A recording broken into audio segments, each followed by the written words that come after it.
I love Purim. It might be my favorite holiday. Sure, it doesn't have the grandeur of the high holidays or the sense of history of Passover. I like Hamantaschen just fine, but I would much prefer a jelly donut or even a latke, to be honest. No, I love Purim because it has taught me many important lessons over the years. So I thought I'd share just a few with you tonight. First, it's okay to want to be Queen Esther. In my temple growing up, the religious school always put on a kids' Purim play that we'd all audition for. Every year, I'd hope to get a good part. And every year, I'd be cast as guard number 2. One year, I had one single line in the play, but I never got to say it because the other cast members skipped over it. Oh, no. I still haven't gotten over the disappointment.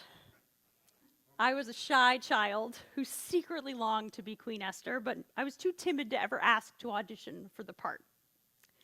It wasn't until I became a rabbi that I finally got to play Queen Esther in a Purim spiel. That's actually why I became a rabbi. Which leads me to Purim lesson number 1. We can all be Queen Esther, the hero of our own story. But being a hero is risky, so we have to be willing to step out of our comfort zones. The story of Purim is about taking risks and testing what we're capable of. And the celebration of Purim also involves taking risks. Not just trying out for Queen Esther, but in the form of embarrassing ourselves in public. Which brings me to my second lesson. It's healthy to make fun of ourselves. Ever since the Middle Ages, Jewish communities have celebrated Purim by creating humorous and sometimes outrageous Purim spiels, which often poked fun at authority figures, communal leaders, and everyone else. Nothing is sacred, and no one is safe on Purim.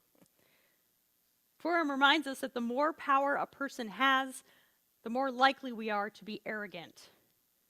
Being able to laugh at ourselves and expose our own vulnerabilities is an antidote to arrogance. I looked this up, and humor and humility don't come from the same root. I was hoping they did, but they should. Plus, there's nothing funnier than a usually dignified person making a fool of themselves. My third lesson of Purim is about the possibility of radical change. The book of Esther is known for its reversals, known in Hebrew as v'nahafohu, the opposite happened. For example, Haman plans an elaborate ceremony for himself to be honored by King Ahasuerus, who then honors Mordecai instead of Haman. Boo. Boo. Thank you. Got to get in the spirit, guys. Another example is that Haman, thank you, all right, good, is impaled upon the stake he set up for Mordecai. But the greatest reversal comes at the end of the story, when we read, "And so on the 13th day of the 12th month, that is the month of Adar, the very day on which the enemies of the Jews had expected to get them in their power, v'nahafohu, the opposite happened, and the Jews got their enemies in their power." So we celebrate on that 13th of Adar, as Mordecai directs the Jewish people, the same days on which the Jews enjoyed relief from their foes, and the same month which had been transformed for them from one of grief and mourning to one of festive joy. They were to observe them as days of feasting and merrymaking, and as an occasion for sending gifts to one another, mishloach manot, and presents to the poor. The theme of reversal reminds us that things can always change for the better.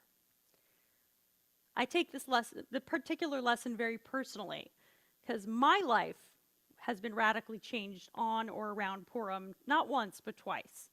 This is the real reason that Purim is my favorite holiday. I met my husband on Purim. Wow. And a few years later, our son was born on Erev Purim. So you see, this is a holiday on which your world can change dramatically. And until that change comes, one final lesson from Purim is about finding joy even in dark times. Rabbi Jonathan Sachs argues that Purim is unique in that it is an example of therapeutic joy. He explains, The Jewish response to trauma is counterintuitive and extraordinary. You defeat fear by joy. You conquer terror by collective celebration. You prepare a festive meal, invite guests, give gifts to friends. While the story is being told, you make a rumbustious noise, as if not only to blot out the memory of Haman, but to make a joke out of the whole episode. You wear masks, you drink a little too much, you make a Purim spiel. Precisely because the threat was so serious, you refuse to be serious.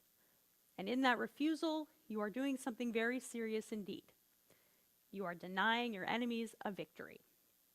You are declaring that you will not be intimidated. As the date of the scheduled destruction approaches, you surround yourself with the single most effective antidote to fear, joy in life itself.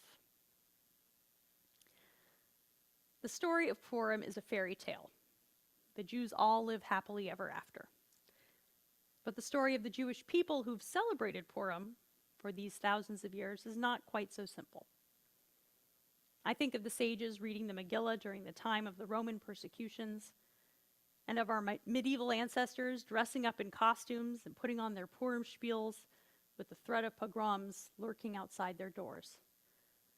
I think about those of us who dressed up in costumes and watched or performed spiels in our living rooms on Zoom during the pandemic. And I think about today, when so many Americans are angry and fearful, when so many Jews are angry and fearful about what is happening in our country and our world. Some therapeutic joy is just what the doctor ordered. So please, for the love of God, for the love of the Jewish people, please put on a ridiculous costume and come celebrate with us on Thursday night. You won't regret it. Shabbat Shalom, Chag Purim Sameach.